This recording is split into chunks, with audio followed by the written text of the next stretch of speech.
Vikramshila IAS coaching institute 14 बीघा ऋषिकेश। प्राचीन भारत का इतिहास कर रहे थे हम, एंशिएंट हिस्ट्री ऑफ इंडिया। उसमें हमारा चैप्टर है मौर्योत्तर कालीन राजनीतिक और सांस्कृतिक विकास, यानी political and cultural development in post Mauryan as.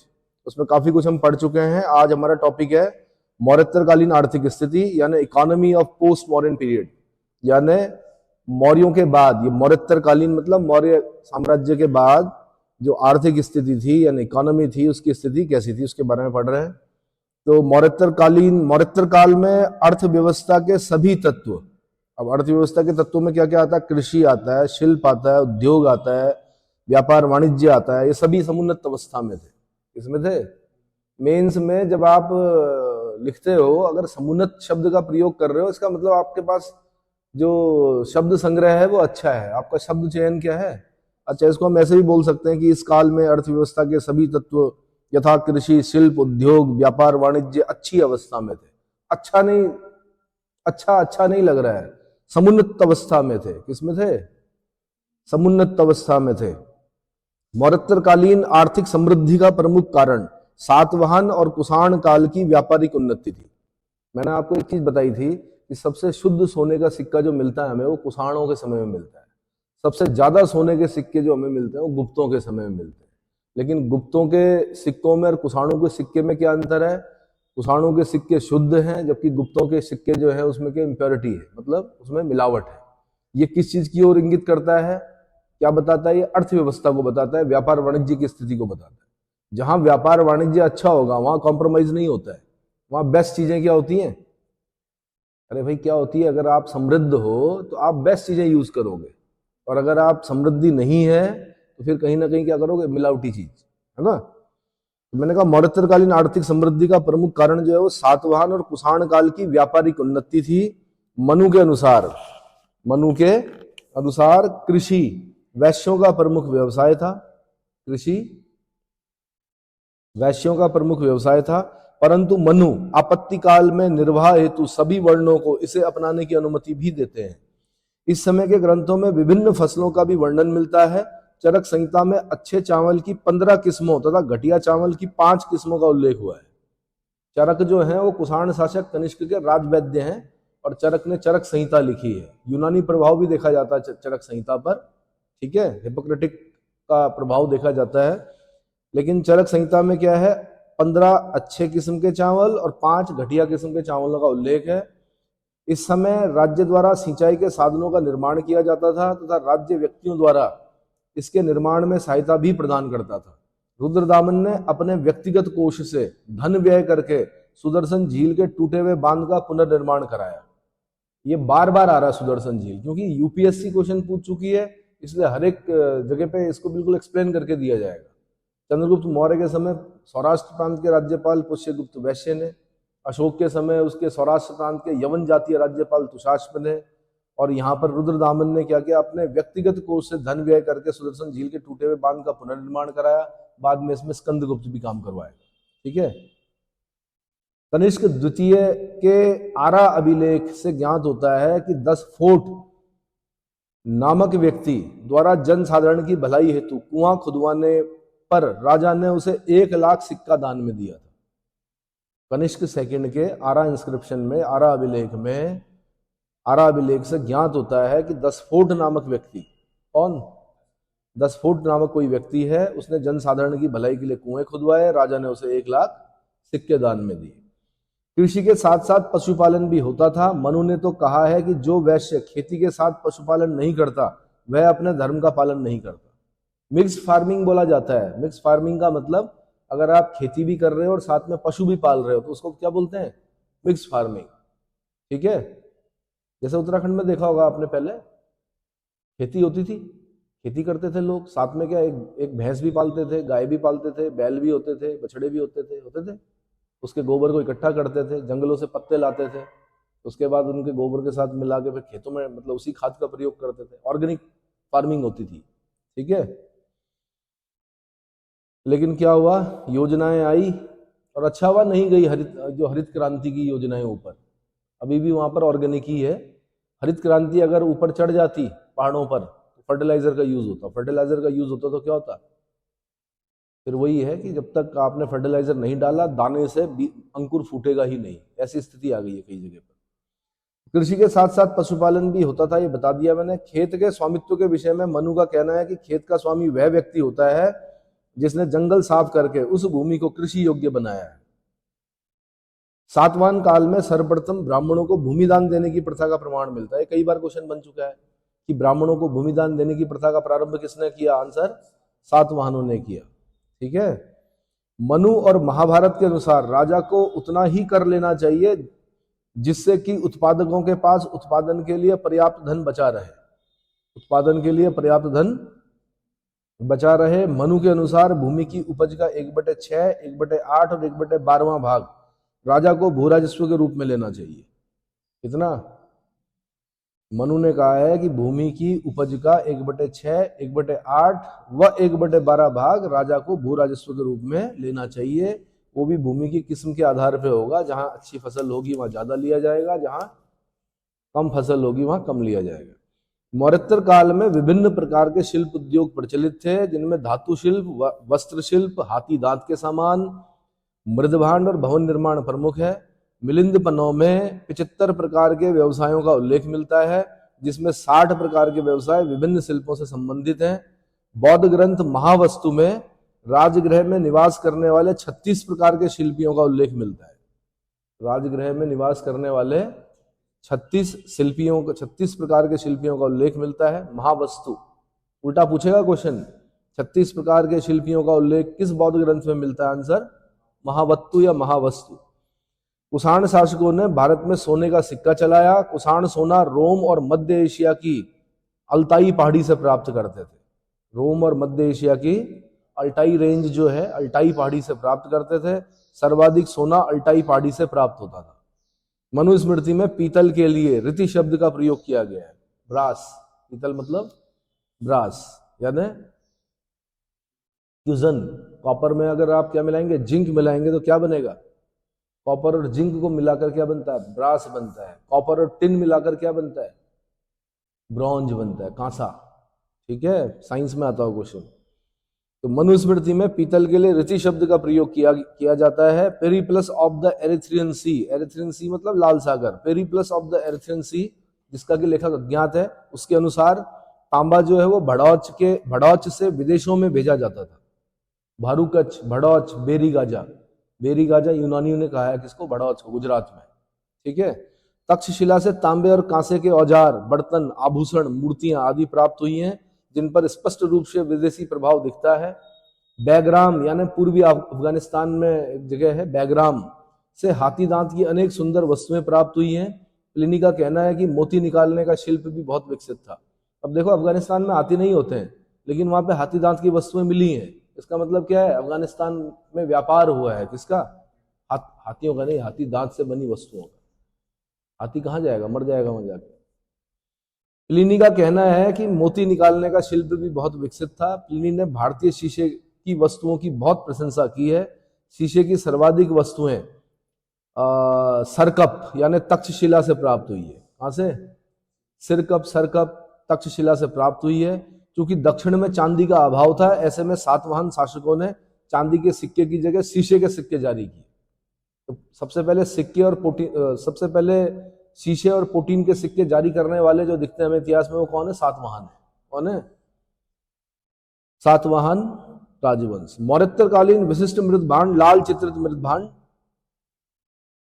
लाल चित्रित पेंटेड ग्रे वेयर,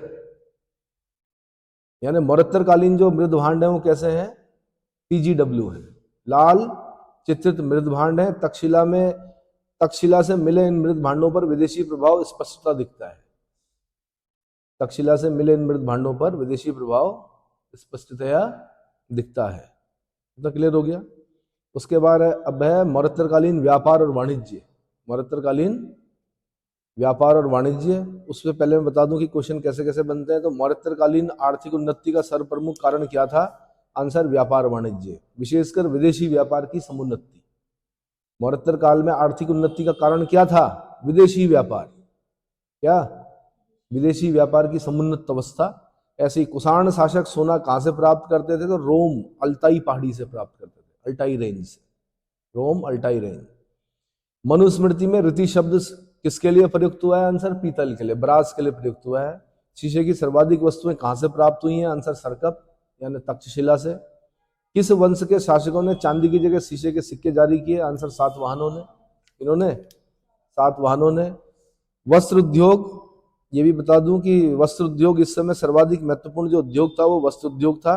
पतंजलि ने मथुरा में सटका और चित्तौड़ में माध्यमिका वस्त्र पाए जाने का उल्लेख किया है। सटक क्या था?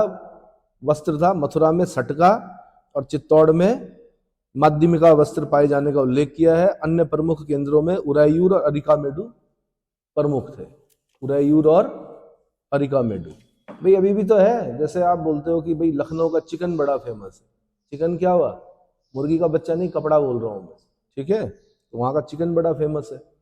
और बंगाल का मलमल अभी भी फेमस है ना? कश्मीर का रेशम मिलता है वहाँ, वो मिलता है। साथ में ऊन मिलती है, पश्मीना, वो बड़ी फेमस है। ऐसे ही अगला, लोहा और इस्पात उद्योग कैसा था? तो इस समय तक लोहा इस्पात तकनीक में भारी वृद्धि हुई। करीमनगर और नालगोंडा लोहे और इस्पात के प्रमुख केंद्र थे। ये आईएएस का क्वेश्चन है। करीमनगर, मौर्योत्तर काल में करीमनगर और नालगोंडा किस चीज के लिए प्रसिद्ध था? आंसर लोहे और इस्पात के लिए प्रमुख थे। इस्पात मतलब स्टील, इस्पात मतलब स्टील। यहां पर लोहे के औजार, तराजू की डंडी, मूठ वाले फावड़े, कुल्हाड़ी, हंसिया आदि का निर्माण होता था। अगला, हस्तिदंत शिल्प उद्योग। इस काल में हाथीदांत उद्योग भी खूब विकसित हुआ। विदिशा में हस्तिदंत, विदिशा याद रखना आपने, बेसनगर, वो गरुड़ स्तंभ, हेलिडोरस का गरुड़ स्तंभ जहां पड़ा था। विदिशा में हस्तिदंत शिल्पियों की एक श्रेणी रहती थी, यानी जो हाथी दांत पर कारीगरी करते थे, ठीक है? जिसने सांची स्तूप की रेलिंग की मरम्मत करवाई थी। सांची स्तूप की रेलिंग, रेलिंग मतलब वेस्टनी, रेलिंग मतलब वेस्टनी का निर्माण किसने करवाया? आंसर विदिशा के हस्तिदंत शिल्पियों की एक श्रेणी ने करवाया था, मरम्मत करवाई थी। भारतीय हस्तिदंत शिल्प की वस्तुएं अफगानिस्तान और रोम में मिलती है। कहां से मिली है? अफगानिस्तान और रोम से मिली है, ठीक है? अच्छा, वैसे तो हम गुप्त काल को स्वर्ण काल कहते हैं, लेकिन क्योंकि मौर्योत्तर कालीन जो विशेषकर कुषाण कालीन जो आर्थिक समुन्नति है उसको देखते हुए जो आपके आर.एस. शर्मा है, बड़े इतिहासकार हैं आर.एस. शर्मा, और दूसरे हैं रोमिला थापर, ये कुषाण काल को प्राचीन काल का स्वर्ण काल मानते हैं। वैसे मैंने कहा गुप्त काल को स्वर्ण काल माना जाता है, लेकिन ये क्योंकि वामपंथी इतिहासकार हैं, ये अर्थव्यवस्था को ध्यान में रखते हुए बोलते हैं कि कुषाण काल प्राचीन काल का स्वर्ण काल था। गुप्त काल को हम इसलिए बोलते हैं कि गुप्त काल में सिर्फ आर्थिक समुन्नति नहीं देखनी है, कला देखनी है, विद्वान देखने हैं, और बहुत सारे क्षेत्रों में क्या हुआ? उन्नति हुई, इसलिए गुप्त काल को स्वर्ण काल कहा जाता है, ठीक है? अब पढ़ रहे हैं मौर्योत्तरकालीन व्यापार वाणिज्य। तो मौर्योत्तरकालीन आर्थिक गतिविधियों में सर्वप्रमुख व्यापार वाणिज्य था। इस समय आंतरिक और बाह्य दोनों व्यापार समुन्नत स्थिति में था। इसकी जानकारी Pliny, Periplus of the Erythraean Sea, Satavahana लेखों और कुषाण सिक्कों से प्राप्त होती है। सातवाहन काल में देश के भीतर अनेक व्यापारिक नगर थे, जैसे अमरावती, नागार्जुनकोंडा, पैठन, पैठन बोलते हैं प्रतिष्ठानपुर को, इसको बोलते हैं प्रतिष्ठानपुर, का पुराना नाम क्या था? पैठन, नया नाम क्या है? पैठन। जुन्नार, तगर, धान्यकटक, नासिक, वैजयंती, ये सब जगह, ये सभी नगर एक दूसरे से चौड़ी सड़कों से जुड़े हुए थे। भड़ौच पश्चिमी भारत का सर्वप्रमुख बाजार एवं बंदरगाह था। टॉलमी भड़ौच को विशालतम व्यापारिक नगर कहता है। गुजरात आज ही समृद्ध नहीं है, गुजरात तब भी समृद्ध था। टॉलमी जो भूगोलवेता है वो लिख रहा है कि भड़ौच एक विशालतम व्यापारिक नगर है। क्या लिख रहा है अपने समय में? भड़ौच को विशालतम व्यापारिक नगर बता रहा है। यहां से उज्जैन, प्रतिष्ठान, तगर आदि को मार्ग जाता है। सोपारा सर्वाधिक प्राचीन और कल्याण सबसे बड़ा बंदरगाह था। यहां से श्रावस्ती जुड़ा हुआ था। भड़ौच तथा सोपारा के बीच व्यापारिक प्रतिस्पर्धा थी। क्या थी? व्यापारिक प्रतिस्पर्धा थी। इतना समझ में आ गया? कभी जाएंगे आप गुजरात जाएंगे तब वहां की समृद्धि देखना। आप सूरत जाना, कभी कभी आप भड़ौच, भारूकच्छ जाना, भड़ौच जाना, अहमदाबाद जाना, है ना? ट्रेन से जाते जाते ही दिख जाएगा आपको, और बस में अगर सफर कर रहे हो तो बहुत कुछ दिखेगा आपको। क्या दिखेगा? व्यापार वाणिज्य की स्थिति दिखेगी, तब आपकी समझ में आएगा कि वो इतने समृद्ध क्यों है। और तब आपको पता चलेगा कि हमारे राज्य की स्थिति क्या है व्यापार वाणिज्य की। यानी पर्यटन ना हो, चार धाम ना हो तो कुछ नहीं है यहाँ, है कुछ। इसीलिए सब जितनी भी युवा पीढ़ी वो क्या कर रही है, वो सरकारी नौकरियों की तरफ क्या कर रही है, हाँ, सरकारी नौकरियों की मतलब उसमें पढ़ाई कर रही है, पढ़ रही है। और क्या हो रहा है, वो जितना ज्यादा पढ़ रहे हैं उतना ज्यादा टफ होता जा रहा है पेपर। टफ क्यों कर रहे हैं, क्योंकि संख्या ज्यादा हो गई है। चलो जी, मौर्योत्तर काल की आर्थिक समृद्धि।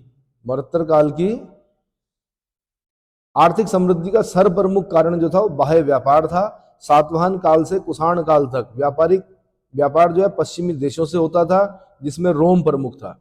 इसके अतिरिक्त चीन, श्रीलंका, पूर्वी द्वीप समूह और सुवर्ण भूमि आदि से व्यापार होता था। रोम तथा भारत के बीच संबंध कुषाण काल से पूर्व भी था।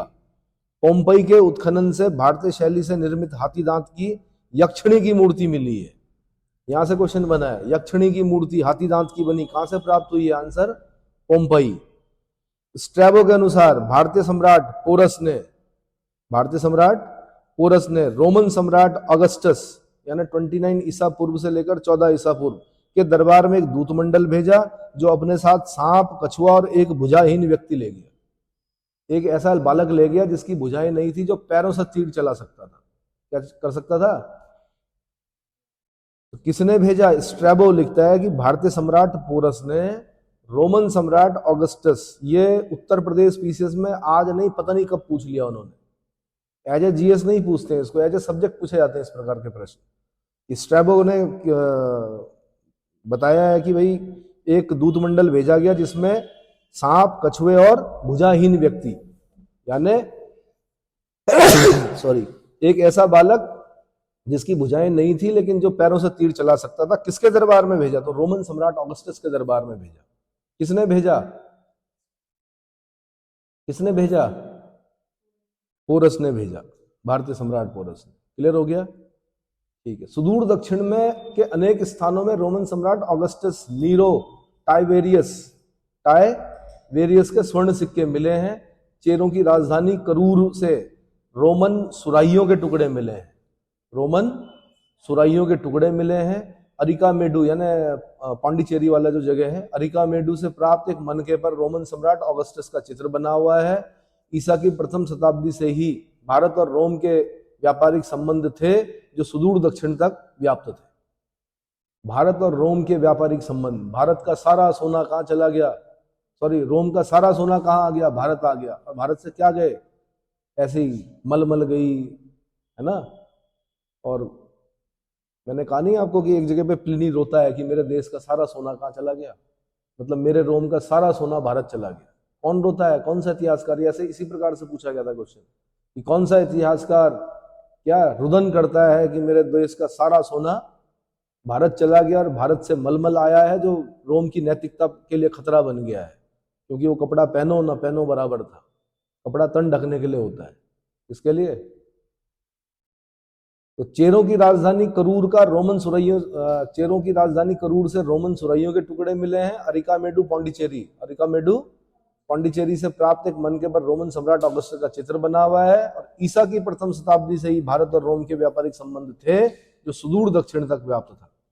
प्रारंभ में रोम के साथ स्थल मार्ग से ही व्यापार होता था, परंतु जब प्रथम शताब्दी में ईरान के पार्थियन राजाओं तथा रोम के बीच संघर्ष शुरू हुआ, तब यह स्थल मार्ग अवरुद्ध हो गया। कालांतर में जब कुषाणों ने काबुल, कांधार, बैक्ट्रिया को अपने आधिपत्य में ले लिया, ये पुनः खुल गया ये व्यापारिक मार्ग। कुषाणों ने सिल्क मार्ग पर आधिपत्य स्थापित कर लिया। इस पर सिल्क मार्ग पर आधिपत्य स्थापित कर लिया था। वस्तुतः रोम और चीन के बीच रेशम का व्यापार होता था। परंतु जब ईरान और रोम के बीच संघर्ष हुआ तो यह व्यापार बाधित हो गया। ऐसे में रोम ने कुषाणों से घनिष्ठ संबंध बनाए, जिससे व्यापार में काफी प्रगति हुई। कुषाणों को अधिक लाभ हुआ और उन्हें भारी मात्रा में रोमन सोना प्राप्त हुआ। क्या हुआ? भारी मात्रा में रोमन सोना प्राप्त हुआ। सम्राट ऑगस्टस के पूर्व भारत का रोम के साथ व्यापार मिस्र से होकर होता था। सम्राट ऑगस्टस के पूर्व भारत का रोम के साथ जो व्यापार था वो मिस्र से होकर होता था, परंतु जब रोम ने मिस्र पर अधिकार कर लिया और रोमन सम्राट ऑगस्टस ने भूमध्य सागर में शांति स्थापित कर दी, तब इस व्यापार पर अत्यधिक प्रोत्साहन मिला। इस व्यापार को अत्यधिक प्रोत्साहन मिला। 190 ईस्वी में रोम में राजनीतिक संकट उत्पन्न हुआ, तब भारत रोम व्यापार विनष्ट हो गया। हमारे संबंध थे रोम के साथ भाई, हमारा सिल्क रूट था एक, उससे हम व्यापार करते थे। चीन के साथ बड़े अच्छे संबंध थे हमारे, व्यापारिक संबंध। चीन से रेशम पहले भारत आता था, फिर भारत से जाता था। समझ में आया? रोम और मिस्र के समुद्री मार्ग द्वारा व्यापार को यूनानी नाविक हिप्पालुस की प्रथम शताब्दी में अरब सागर में चलने वाली मानसूनी हवाओं की खोज से अत्यधिक प्रोत्साहन मिला। तो मैं कई बार बताता हूं कि मानसून की खोज किसने की? हिप्पालुस ने की। किसने की मानसून की खोज? किसने की? एक यूनानी नाविक था हिप्पालुस। उसने बताया कि भाई ये व्यापारिक हवाएं हैं, अगर आप अपने जहाज पर पाल लगाओगे, पाल मतलब कपड़ा होता है, अरे देखे होंगे पुराने जहाज, उसमें कपड़े लगाए जाते थे, उन कपड़ों पर टकराती थी कौन? व्यापारिक हवाएं। और वो जहाज क्या होते थे? आगे चलते थे, यानी पतवारों की जरूरत नहीं होती थी। किसकी जरूरत नहीं होती थी? पतवारों की जरूरत नहीं होती थी, है ना। तो मानसूनी हवाओं की खोज किसने की? हिप्पालुस ने की। इस हवा के ज्ञान से लाल सागर, ईरान की खाड़ी और ईरान की खाड़ी से भारत आने में आसानी हो गई। उन्हें पता चल गया कौन से महीने में हमने अपने जहाज क्या करने, व्यापारिक जहाज, यानी मिनिमम एफर्ट्स और मैक्सिमम क्या डिस्टेंस कवर करते थे। इस समय के प्रमुख भारतीय बंदरगाहों का विवरण Periplus of the Erythraean Sea, Ptolemy, Pliny आदि के विवरणों से प्राप्त होता है। Periplus of the Erythraean Sea के अनुसार दक्षिणा पथ के पश्चिमी तट पर सबसे महत्वपूर्ण बंदरगाह भृगुकच्छ और भड़ौच, जिसको वेरी गाजा कहा है, ये था। सिंधु के मुहाने पर बारवेरिकम और कच्छ की खाड़ी पर रोरुक नामक बंदरगाह स्थित थे। यूपीएससी ने एक बार क्वेश्चन पूछा कि सिंधु नदी के मुहाने पर कौन सा बंदरगाह था? बारवेरिकम। कौन सा? बारवेरिकम। और कच्छ की खाड़ी, गल्फ ऑफ कच्छ के तट पर कौन सा बंदरगाह था? रोरुक नामक बंदरगाह था। पेरिप्लस में नौरा, मुशीरी, तोंडी और नेलसिंडा, कोमारी नामक अन्य पश्चिमी तट के बंदरगाहों का भी उल्लेख हुआ है। नोरा, मुशीरी, तोंडी, नेलसिंडा, कोमारी। अभी जब हम चेर, चोल, पांडे पढ़ रहे होंगे ना, क्या पढ़ रहे होंगे, वहां पर उनके बंदरगाह पढ़ने हैं, वहां पर आएंगे ये नाम।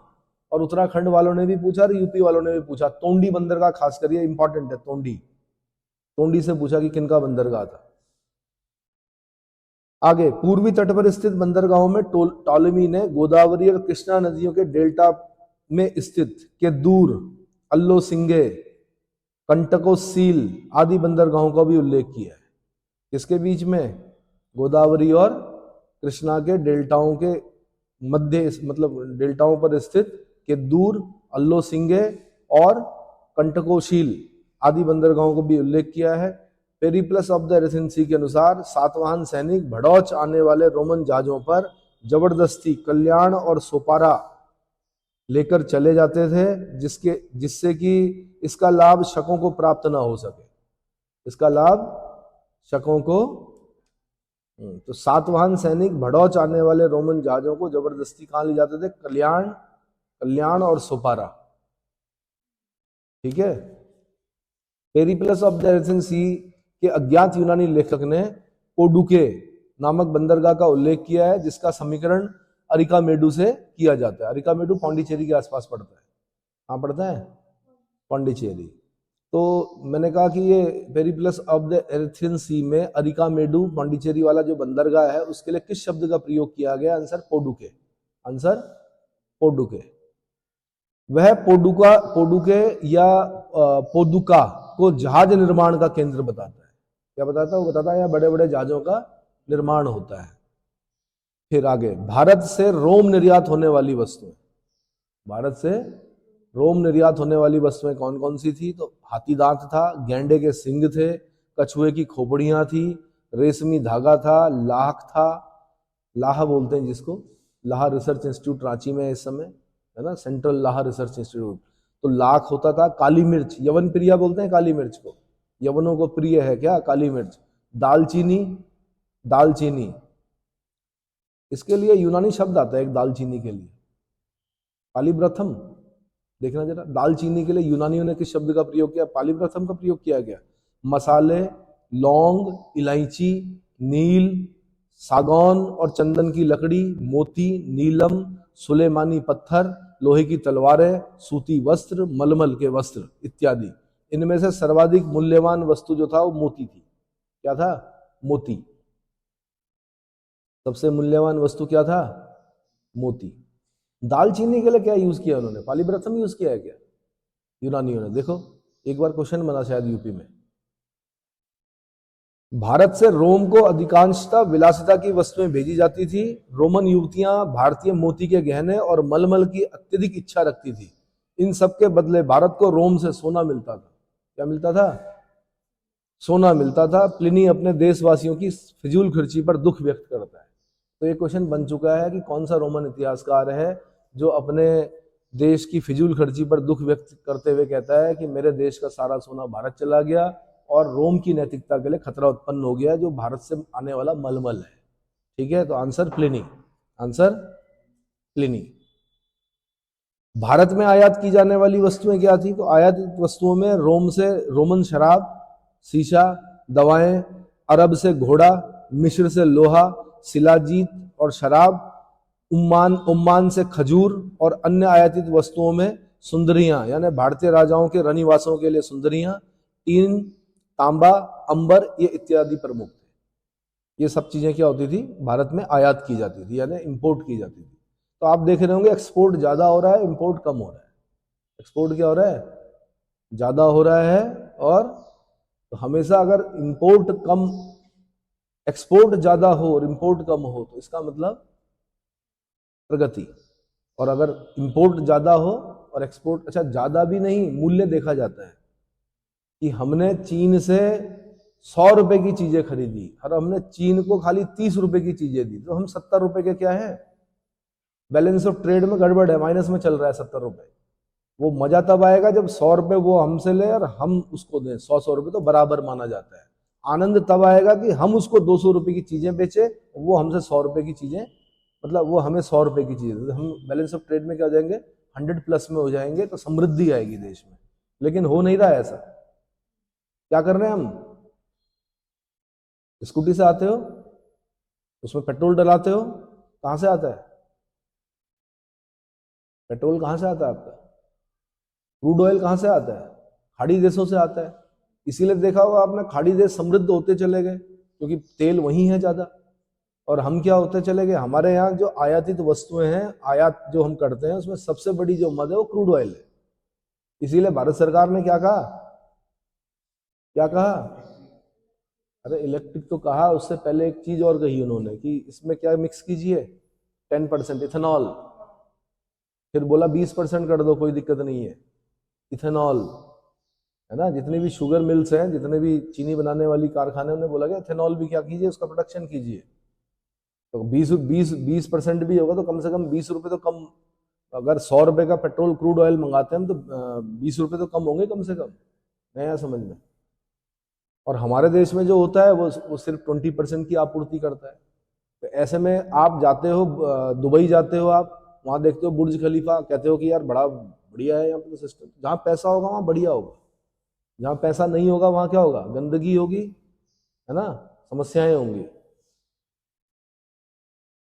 श्रेणी व्यवस्था, श्रेणी व्यवस्था के बारे में बता दूं। शिल्पियों और व्यापारियों के अपने अपने संगठन होते थे जिन्हें श्रेणी कहा जाता था। सातवाहन काल में इन्हें कुलिक निगम कहा जाता था। इन्हें क्या कहते थे? कुलिक निगम कहा जाता था। श्रेणी का प्रधान श्रेष्ठिन, जिनको आज सेठी कहते हैं, जो सेठी जात है वो कहीं ना कहीं श्रेष्ठिन से बनी है। श्रेष्ठिन, सेठी या ज्येष्ठक कहलाता था। श्रेणी कार्यालय को निगम या सभा बोला जाता था। ये छोटे छोटे पॉइंट क्वेश्चन बनते हैं। श्रेणी कार्यालय को क्या कहा जाता था? आंसर निगम। क्या कहते थे? निगम या सभा कहा जाता था। श्रेणियां अपने अपने व्यापारिक नियम बनाती थी जिन्हें श्रेणी धर्म कहा जाता था। श्रेणियां अपने सदस्य संबंधी विवादों का न्याय निर्णय भी करती थी। श्रेणियों के अपने मोहर व सिक्के भी होते थे। श्रेणियां अपने नाम से दान भी देती थी। श्रेणी न्यायालय का प्रधान जो होता था महाश्रेष्ठिन होता था। कौन होता था? श्रेणी न्यायालय का प्रधान महाश्रेष्ठी होता था, यानी अपने मामले भी आपस में सुलझा देते थे, राजा के पास जाने की जरूरत नहीं होती थी। मौर्योत्तर काल विशेषकर सातवाहन और कुषाण काल में शिल्प उद्योग व्यापार वाणिज्य अपनी समुन्नत स्थिति में था। ऐसे में व्यापारिक श्रेणियों में स्थायित्व देखने को मिलता है, लोगों का इन पर विश्वास था और इन श्रेणियों के पास अक्षय निधि बोलते हैं स्थायी पूंजी जमा करते थे। सातवाहन काल में पहली बार व्यापारिक श्रेणियों के पास अक्षय निधि जमा करने का उल्लेख अभिलेखों में मिलता है। अक्षय निधि यानी स्थायी पूंजी जमा करने का उल्लेख प्रथम किस काल में प्राप्त हुआ है? आंसर सातवाहन काल में। इस काल में इस जमा की गई पूंजी पर श्रेणियां एक निश्चित ब्याज यानी 9 से 12% वार्षिक ब्याज देती थी और इस पूंजी को अपने व्यवसाय के विस्तार में विनियोग करती थी। यानी एक तरह से जैसे बैंकिंग सिस्टम है आज। उस जमाने में क्या होता था, लोगों को इन पर विश्वास था, लोग अपना कुछ धन क्या करते थे, स्थायी पूंजी जिसको कि अक्षय निधि कहा गया, जमा करते थे। वो लोग इनको ब्याज देते थे और उस पूंजी को अपने कहीं ना कहीं विनियोग करते थे, किसी इन्वेस्ट करते थे। वो इतना समझ में आ गया। शक शासक नहपाण के नासिक अभिलेख से ज्ञात होता है कि नहपाण के दामाद उसावदात और ऋषभदत्त ने 2 कोलिकों यानी जुलाहों की श्रेणियों के पास 2000 काटसापण और 1000 काटसापण, काटसापण जो था वो चांदी या तांबे का सिक्का होता था, कि अक्षय निधि 1% मासिक तथा 3 से 4% मासिक पर जमा किया था।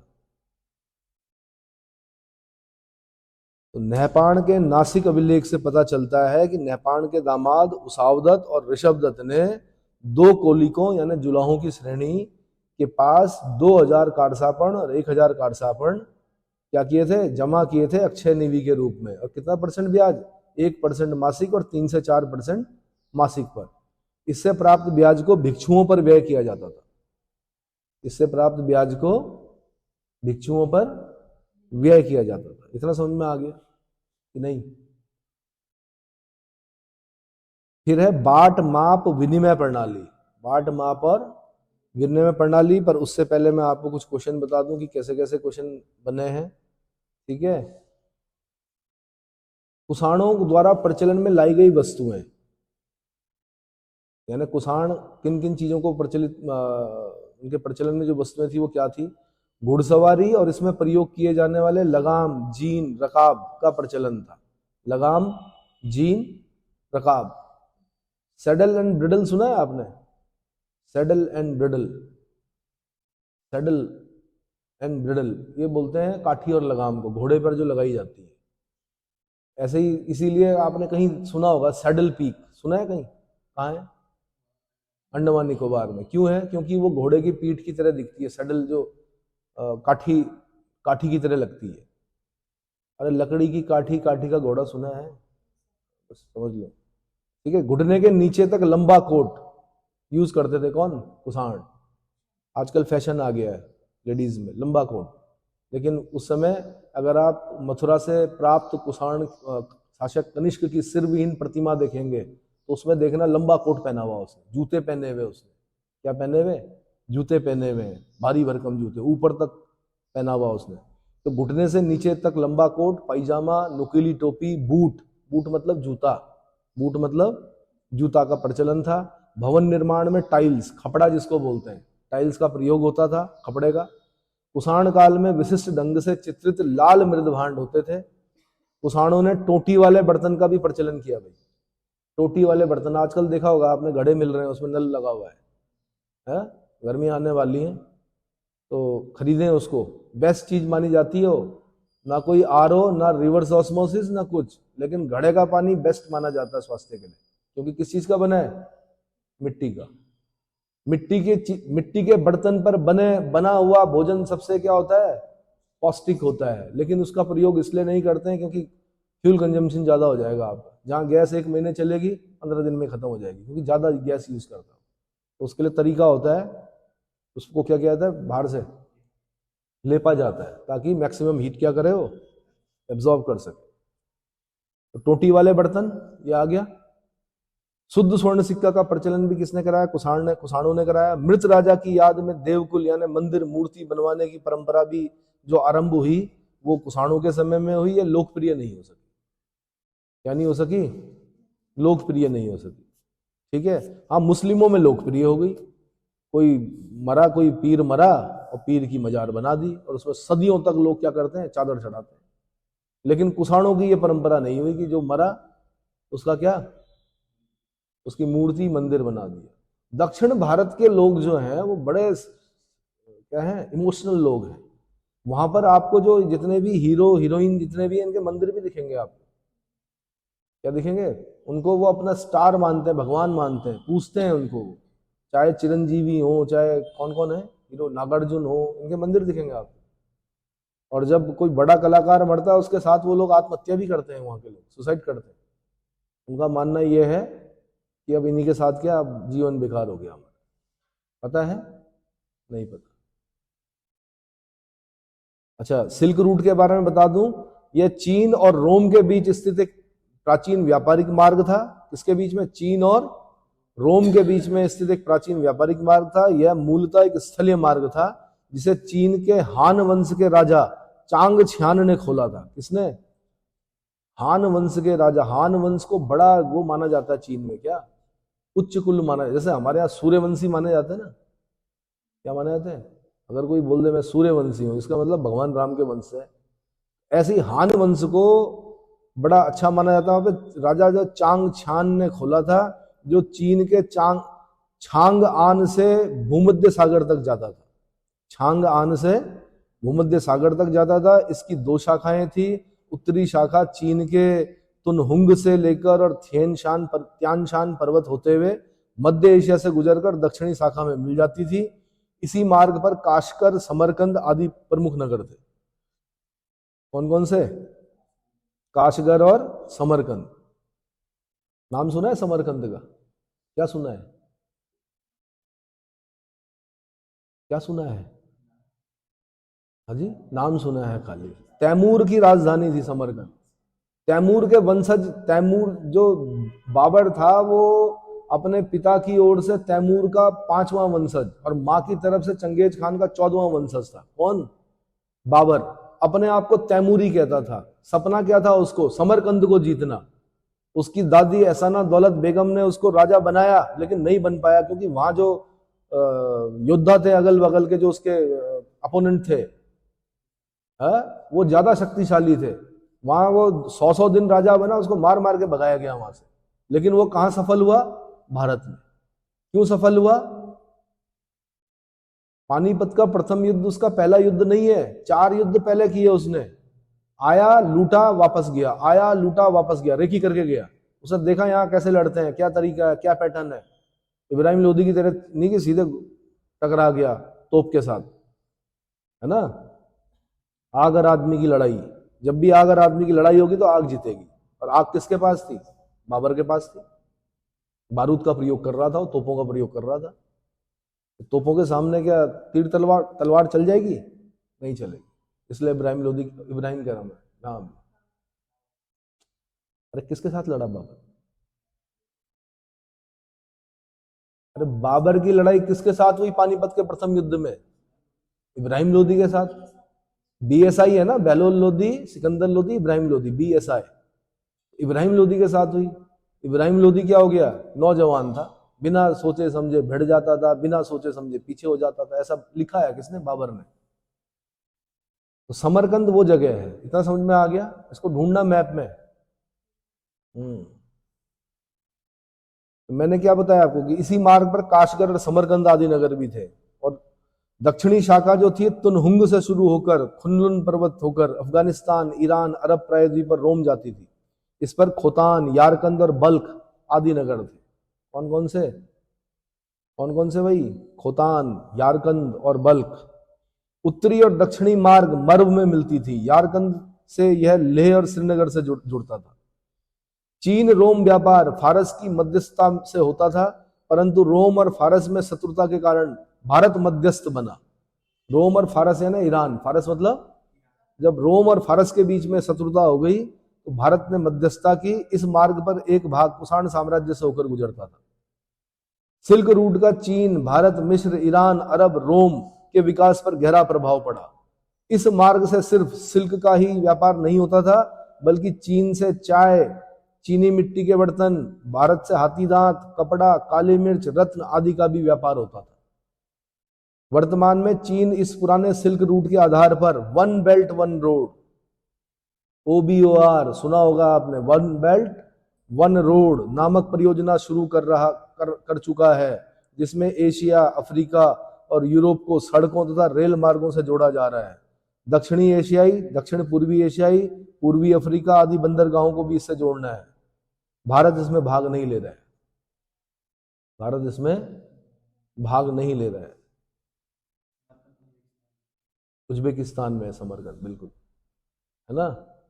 और खेल देखे हैं वहां के आपने, कैसा खेल खेलते हैं, जहां बच्चे बचपन से घुड़सवार, अब तो नहीं है, पैटर्न अलग हो गए, लेकिन जो बच्चे बचपन से घुड़सवारी कर रहे हो तो नहीं बोलते कि द्रुतगामी आक्रमण जो था बाबर का, उसके पीछे क्या राज था, वो ऐसी जगहों से आया था जहां घोड़ों पर खेलते हैं बच्चे, और वो एक भाला लेकर और बकरी की खाल को, बकरे को पकड़कर उठाकर नहीं करते हो, देखा होगा आपने, बड़ा खतरनाक खेल होता है। समझ में आ गया होगा, ठीक। इसके बाद बाट माप विनिमय प्रणाली, अच्छा और बता दूं मैं क्वेश्चन कैसे बनते हैं। मौर्योत्तर काल की आर्थिक समृद्धि का सर्वप्रमुख कारण क्या था? बाह्य व्यापार। क्या था? बाह्य व्यापार। मौर्योत्तर काल की आर्थिक समृद्धि का सर्वप्रमुख कारण बाह्य व्यापार था। स्ट्रैबो के अनुसार किस रोमन शासक के दरबार में भारतीय सम्राट पोरस ने अपना दूत मंडल भेजा? Answer Augustus. वो बताया था मैंने आपको, एक ऐसा अद्भुत बालक जिसके भुजाएं नहीं थी लेकिन जो पैरों से तीर चला सकता था। सांप भेजे उसने, कछुए भेजे उसने, है ना। किस रोमन सम्राट ने भारत की ओर जाने वाले एक जहाज को देखकर यह बोला था कि यदि मैं युवा होता तो इस पर कूद कर बैठ जाता? आंसर ट्रेजन ने कहा था। किस रोमन सम्राट ने भारत की ओर जाने वाले एक जहाज को देखकर बोला था कि यदि मैं युवा होता तो इस पर कूद कर बैठ जाता? आंसर ट्रेजन ने कहा। ऐसा भारत के लिए इतने लालयित होते थे लोग आने के लिए। चीन और रोम के बीच होने वाले रेशम के व्यापार में कब भारत द्वारा मध्यस्थता की भूमिका निभाई गई? आंसर कुषाण काल में। इसीलिए व्यापार वाणिज्य समृद्ध हुआ कुषाणों के समय में। किस यूनानी नाविक ने अरब सागर में चलने वाली मानसूनी हवाओं की खोज की थी? आंसर हिप्पोलिस। आंसर हिप्पोलिस। प्रथम शताब्दी में पश्चिमी तट का सबसे महत्वपूर्ण बंदरगाह कौन सा था और यूनानियों ने उसे क्या संज्ञा दी थी? आंसर भड़ौच, भृगुकच, और यूनानी उसको वेरीगाजा कहते थे। यूनानी क्या कहते थे? वेरीगाजा कहते थे। रोरुक नामक बंदरगाह कहां था? कच्छ की खाड़ी में था, गल्फ ऑफ कच्छ में, गुजरात वाली साइड जो है, कच्छ की खाड़ी में। मुशीरी नामक बंदरगाह किसके तट पर था? किस तट पर था? आंसर पश्चिमी तट पर, मुशीरी। कंटकोशील नामक बंदरगाह किस तट पर था? यह पूर्वी तट पर था, कंटकोशील। प्रथम और द्वितीय शताब्दी के पूर्वी तट पर स्थित बंदरगाहों का विवरण कौन देता है? टॉलमी देता है। प्रथम शताब्दी और द्वितीय शताब्दी में पूर्वी तट के बंदरगाहों का विवरण कौन देता है? टॉलमी, जो कि एक भूगोलवेत्ता है। क्या लिखा इसने? टॉलमी ने क्या लिखा? ज्योग्राफी का लिखा, ज्योग्राफी लिखी उसने। देखो, who wrote the book geography? Ptolemy. Rome की महिलाएं किस भारतीय वस्तु की अत्यधिक इच्छा रखती थी? मोती और मलमल के वस्त्र। मोती और मलमल के वस्त्र। मौर्योत्तर काल में घोड़े कहां से आयात किए जाते थे? अरब से। घोड़ा अरब में नहीं होता है, ये मत सोचना कि अरब के रेगिस्तानों में होता है घोड़ा। घोड़ा होता है मध्य एशिया का जानवर है, स्वच्छंद होकर घूमता है, उसको पकड़ा जाता है, बाड़े में रखा जाता है। लेकिन अरबों के पास कुछ था ही नहीं रेत के अलावा, खजूर और रेत। क्या करते थे वो? घोड़े लाते थे वहां से, फिर व्यापार करते थे दूर दूर तक। दक्षिण भारत में जो मुस्लिम लोग हैं वो वही हैं, अरबों के साथ आए जो मुस्लिम थे वो थे व्यापारी के रूप में। इस देश में कभी भी अच्छे घोड़े पैदा नहीं किए गए, क्योंकि घोड़ों को क्या, भारतीय वस्तुओं के बदले रोम वासियों द्वारा अत्यधिक मात्रा में सोना व्यय करने को कौन इसे फिजूल खर्ची कहकर आलोचना करता और दुख व्यक्त करता? Answer Pliny. Answer Pliny. ज्येष्ठक कौन थे? श्रेणी के प्रमुख। श्रेणी के प्रमुख को क्या कहते थे? ज्येष्ठक।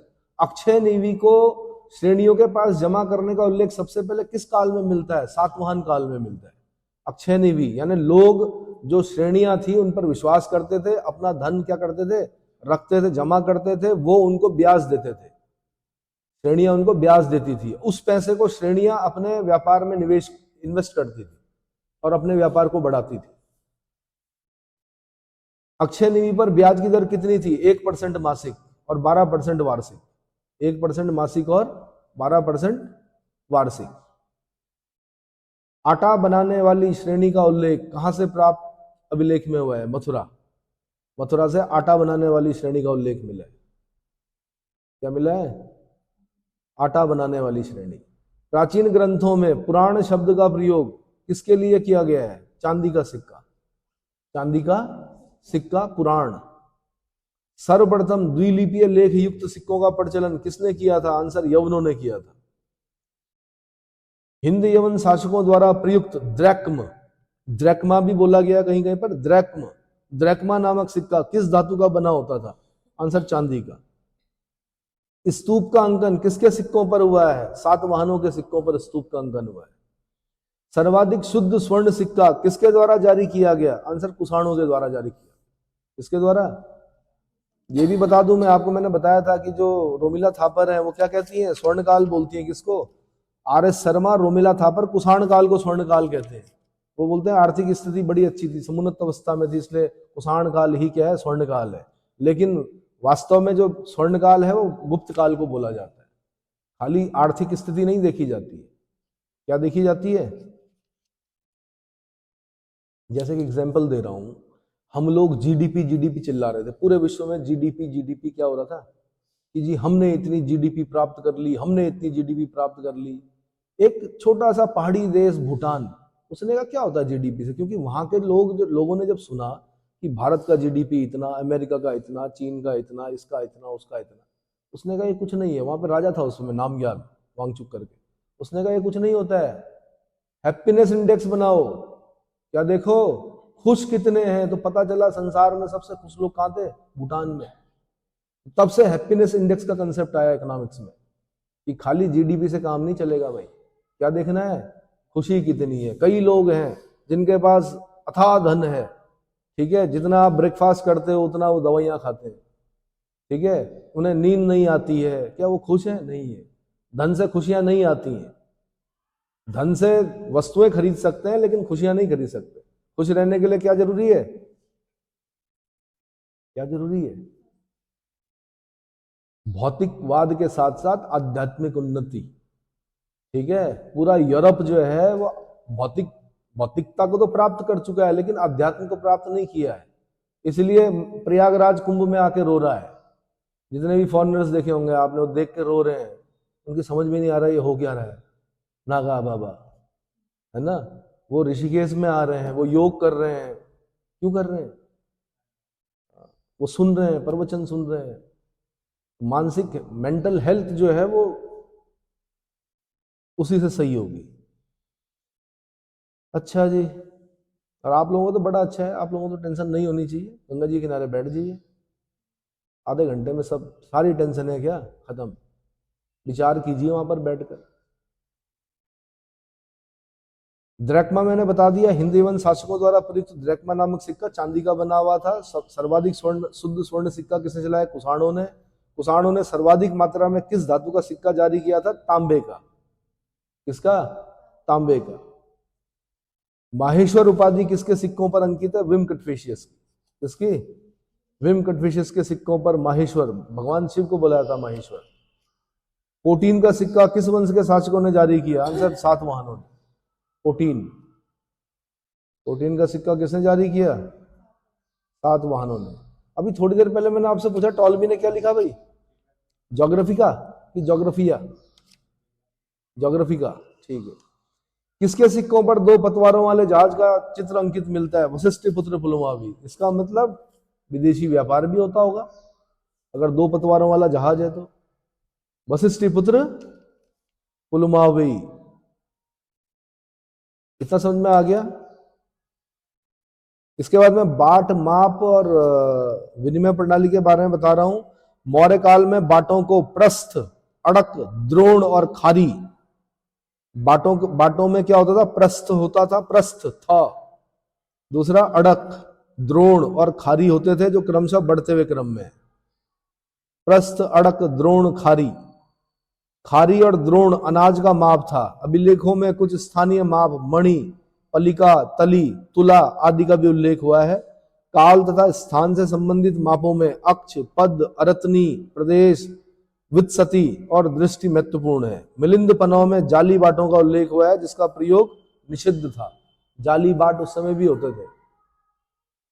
ठीक है। मुद्रा यानी सिक्के, ये बड़ा इंपॉर्टेंट है भाई। मुद्रा कितना हो गया?